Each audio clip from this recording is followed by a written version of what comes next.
ওম নমঃ ভগবতে বাসুদেবায়। ওম তৎসৎ। শ্রীমদ্ ভগবদ্ গীতা ষষ্ঠ অধ্যায়। এই অধ্যায় হল ধ্যানযোগ অধ্যায়।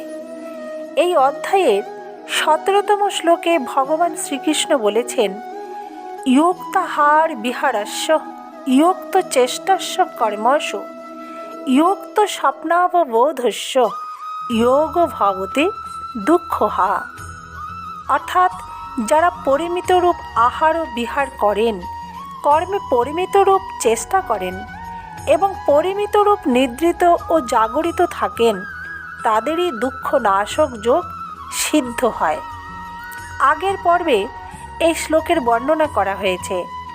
এই পর্বে আর একটু বিশ্লেষণে বর্ণনা করছি। এখানে ধ্যানযোগীর আহার বিহার প্রয়াস শয়ন জাগরণ এই পাঁচটিকে যুক্ত অর্থাৎ পরিমিত বলার তাৎপর্য হল বর্ণ আশ্রম দেশ কাল পরিস্থিতি জীবিকা ইত্যাদি বিষয়ে সকলের একরকম নিয়ম হয় না। সুতরাং যার পক্ষে যেটি উচিত সে তেমন করলে দুঃখ নাশক যোগ সিদ্ধ হয়। যোগে এবং ভোগে বিশেষ পার্থক্য থাকে। যোগে ভোগের অত্যন্ত অভাব থাকে, কিন্তু ভোগে যোগের অত্যন্ত অভাব থাকে না। কারণ ভোগে যে সুখ হয় সেই সুখানুভূতিও অসতের সংযোগ দূর হলেই হয়, কিন্তু মানুষের দৃষ্টি সেই বিয়োগের দিকে না গিয়ে অসতের সংযোগের ওপরেই থাকে। তাই মানুষ ভোগকে বা সুখকে সংযোগজনিত বলে মনে করে এবং এরূপ মানার ফলেই তার ভোগাসক্তি উৎপন্ন হয়। সেই জন্য তার দুঃখনাশক যোগের সিদ্ধি হয় না। দুঃখ নাশকারী যোগ সেটিই হয় যেটিতে ভোগের একান্ত অভাব থাকে। বিশেষ কথা হলো, এই শ্লোকটি যদিও ধ্যানযোগের উদ্দেশ্যে কথিত, তবুও সকল সাধকই এই শ্লোকটিকে নিজেদের কাজে লাগাতে পারেন এবং সেই অনুসারে নিজেদের জীবন গঠন করে উদ্ধার লাভ করতে পারেন। এই শ্লোকটিতে প্রধানত 4টি বিষয় বলা হয়েছে: যুক্ত আহার বিহার, যুক্ত কর্ম, যুক্ত নিদ্রা এবং যুক্ত জাগরণ। এই 4টি বিষয় সাধক কিভাবে কার্যকরী করবেন? আমাদের হাতে 24 ঘন্টা সময় আছে। এই 24 ঘন্টাকে 4 ভাগে ভাগ করলে প্রত্যেক কাজের জন্য আমরা 6 ঘন্টা করে সময় পাই। যেমন আহার বিহার অর্থাৎ খাওয়া দাওয়া বেড়ানো এবং শারীরিক অত্যাবশ্যক কাজের জন্য 6 ঘন্টা, কর্ম অর্থাৎ চাষবাস ব্যবসায় চাকরি ইত্যাদি জীবিকা সম্বন্ধীয় কাজের জন্য 6 ঘন্টা, ঘুমের জন্য 6 ঘন্টা এবং জাগরণের জন্য অর্থাৎ ভগবত প্রাপ্তির জন্য জপ ধ্যান সাধন ভজন কথকথা কীর্তন ইত্যাদির জন্য 6 ঘন্টা। এই 4টি বিষয়েরও 2টি বিষয়ের আবার 2টি বিভাগ আছে।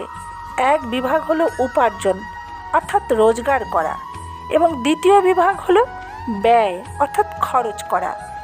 যুক্ত কর্ম এবং যুক্ত জাগরণ এই 2টি হলো উপার্জনের বিষয়, আর যুক্ত আহার বিহার ও যুক্ত নিদ্রা এই 2টি হলো ব্যয়ের বিষয়। উপার্জন এবং ব্যয় এই 2টি ভাগের জন্য আমাদের 2 প্রকারের পুঁজি থাকে। এক হলো সাংসারিক ধনধান্য, 2 হলো পরমায়ু। নিদ্রাতে যত কম সময় দিলে শরীর ঠিক থাকে সেটুকু সময় দিয়ে বাকি সময়কে ভগবত চিন্তায় লাগাতে হয়। এই উপার্জনের অর্থাৎ সাধন ভজনের মাত্রা দিনে দিনে বাড়ানো উচিত, কারণ আমরা এখানে সাংসারিক অর্থ সম্পদ উপার্জন করতে আসিনি, আমরা এসেছি ভগবত প্রাপ্তির জন্য। তাই অন্য কাজের থেকে যতটা সময় আমরা বাঁচাতে পারি তা দিয়ে আমাদের বেশিক্ষণ সাধন ভজন করা উচিত বা কর্তব্য। দ্বিতীয়ত, জীবিকা সম্পর্কীয় কাজ করার সময়ও ভগবানকে স্মরণে রাখা উচিত এবং শয়নের সময়ও ভগবত স্মরণ করা উচিত।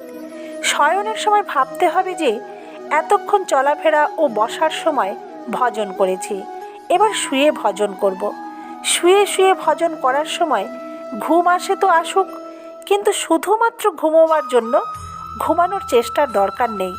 এইভাবে শুয়ে ভগবত স্মরণ করার সময় পূর্ণ হলে আবার উঠে ভজন, ধ্যান, সৎসঙ্গ, সাধ্যায় করতে হবে। তবেই সমস্ত কাজই হবে ভজনময় হয়ে উঠবে, কৃষ্ণময় হয়ে উঠবে। ধন্যবাদ বন্ধুরা। আমার এই বিশ্লেষণ বা এই শ্লোকের বর্ণনা যদি ভালো লেগে থাকে, আমার চ্যানেলটিকে সাবস্ক্রাইব করে আমার পাশে থাকবেন। ভালো লাগলে লাইক, কমেন্ট ও শেয়ার করতে ভুলবেন না। আমার এই চ্যানেলের মাধ্যমে শ্রীমদ্ ভগবদ্ গীতার প্রত্যেকটি শ্লোকের খুব সহজ সরল বিশ্লেষণ পেয়ে যাবেন। ভালো থাকবেন, সুস্থ থাকবেন। ধন্যবাদ।